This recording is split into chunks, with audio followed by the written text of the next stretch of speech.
Who you just came all the way to New Hampshire to visit us. And I know I don't know if you came directly from California, but yeah, I came directly from California at this point. And in addition to that, you had just gotten done with like a mini-month tour of the world. Yeah, I was on a round-the-world trip since July or so. And that trip put something on your mind that you want to talk about. Tell me. Well, you know, as I had been traveling through the world, part of the idea behind the trip was to find a place where, you know, you can live somewhat freely, at least, you know, do business freely, or, you know, kind of create, you know, some kind of business, some kind of wealth without having to, you know, go through some of the hoops that you have to in America these days. But as I was going through, you know, many countries, I went to 13 odd countries or something like that, and some of them are, you know, countries where security would be an issue. Israel was one country I visited, and there, you know, I went, you know, through, security was tough, but the toughest security that I had to deal with in the entire world, as far as I'm concerned, Europe, Asia, Australia, a little bit of Africa, it was in the United States. You know, coming back here, JFK, hopping on a plane back to California, and I mean, no place else in the world do they make you take off your shoes, no place else do they, you know, grope you if you don't want to submit to an x-ray machine that can show your entire body. Never mind the whole, like, humiliation of having to pose for said machine. And it just, that made me a little bit sad to think that the country that prides itself on being the freest in the world and the best in the world is the one where you're the least free, in some ways anyway. What's the country where people would expect it to be really bad and it was better than the US in terms of security? I mean, Israel was the one that was kind of interesting, just because, I mean, it is that, but I mean, they don't make you go through the same hoops. They don't, you know, so obviously humiliate you. Places like India, which, you know, I mean, they have issues with terrorism, just like we do, in fact, more in terms of people killed and, you know, in levels of violence. And no, I mean, as long as you were not, you know, acting suspiciously, if you were not somebody who was, you know, obviously a risk, I mean, you could skate by. It was, you know, you felt freer in those countries actually than in the States, and it was a little bit disappointing. Yeah, yeah.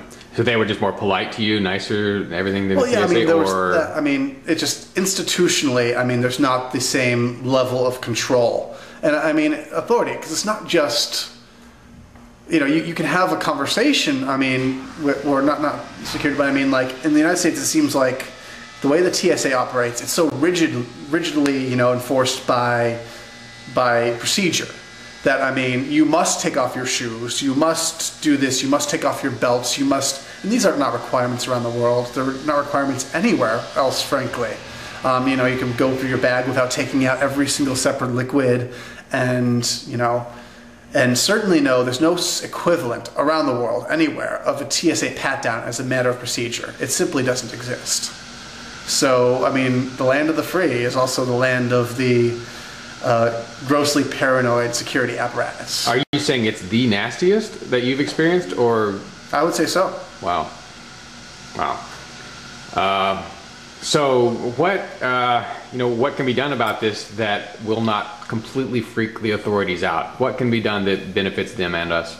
Well, I don't know that, it goes back to, like, you know, constitutional law class. I was always offended by the idea of a legitimate state interest, and that, I mean, there's some, you know, magical force called the state that has legitimate interests. It seems like a ridiculous proposition to me in the first place.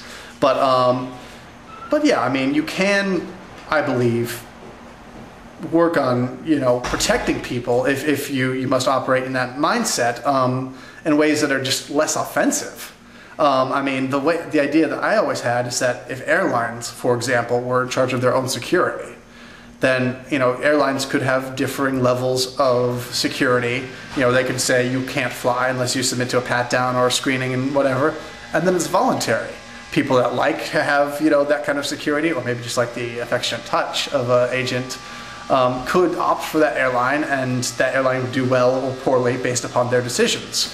Whereas an airline that, you know, perhaps had a different policy, a more liberal policy in terms of, you know, the hands-on or the security apparatus, but maybe spent more time, you know, looking at the passengers themselves, the record, and assessing the risk on other metrics, might do better in terms of people who are looking for, you know, an easy and convenient way through security. Because let's face it, nobody's going to fly for an airline that regularly gets bombed. I mean, no one would possibly do that. So I think security takes care of itself to some degree. Your solution sounds good for the airlines. It sounds good for the people, but what does Janet Napolitano get out of it? Oh, why do I care? So you're not you're not the one for her to negotiate through in that case. I suppose not. She's gonna need a mediator to talk to you. Yeah. All right. Well, I hope you don't have to fly too much more. Get your ass here and stay here, and I'm just glad that you're looking into doing that. Yeah, well, thank you. Do you have a timeline for moving out here? Or? Well, I'm going to be applying to PhD. I am applying to PhD programs in economics, which is, I think, one avenue to be more active and promote liberty in my own way. So it could make moving to New Hampshire in the near term not really like at the top of the list, because you know, whether I go to DC or Boston for school, I mean, I could get involved up here, but where I end up going to school is probably going to be the bigger influence on where I end up than New Hampshire, unfortunately. All right. So you're not actually a member of the project then, or not actually a participant technically? Well, no, not an active participant. Except coming out a couple times. Signed, not moved, obviously. Okay. All right. Well, hope we can make it out here sooner or later. Yeah, I hope so. You'll get safer, we'll get safer. All right. Thanks, Brian. All right. Thanks, Matt.